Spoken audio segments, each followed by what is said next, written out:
तहरीक इंसाफ के चेयरमैन इमरान खान का कहना है कि फैसला कर चुके मार्च लॉन्ग मार्च अक्टूबर से आगे नहीं जाएगा, चंद दिन में किसी भी वक्त लॉन्ग मार्च का ऐलान कर देंगे। इमरान खान ने कहा कि तैयारी मुकम्मल है, हुकूमत के पास चंद दिन हैं, इलेक्शन का ऐलान कर दे, अभी भी वक्त है।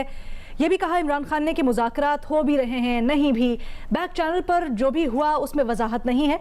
मजीद कहा नवाज शरीफ इलेक्शन से डरे हुए हैं, उनके फैसले तक इलेक्शन नहीं होगा, चाहते हैं नवाज शरीफ आए और उनसे मुकाबला हो। इस वक्त मैं इनको आज फिर वक्त दे रहा हूँ, ये मेरी मार्च अक्टूबर से आगे नहीं जाने लगी। ये अब से लेके अक्टूबर में किसी टाइम अनाउंस करूँगा। अभी भी कहता हूँ कि ये है टाइम आपके लिए इलेक्शन अनाउंस करने का। मुज़ाकरात क्या मैं कहूँ कि हो भी रहे हैं, नहीं भी हो रहा, यानी उनके अंदर अभी तक कोई जो भी थोड़ी हमारी बैक चैनल्स पे हुआ है, कोई इस तरह की क्लैरिटी नहीं है अभी तक। वो क्लैरिटी मुझे पता क्यों नहीं है, क्योंकि वह नवाज शरीफ डरा हुआ है इलेक्शन से।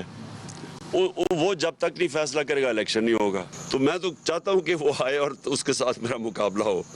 जो एनआरओ मिल गया, अब मुझे लगता है वो वैसे बरी हो जाएगा, तो चलो अच्छा आए मुकाबला करें। जहाँ तक आर्मी चीफ की अपॉइंटमेंट है, किसी सूरत नवाज शरीफ जैसे मुजरिम जिसका स्टेट पाकिस्तान में नहीं है ना, उसको अपॉइंट करना चाहिए।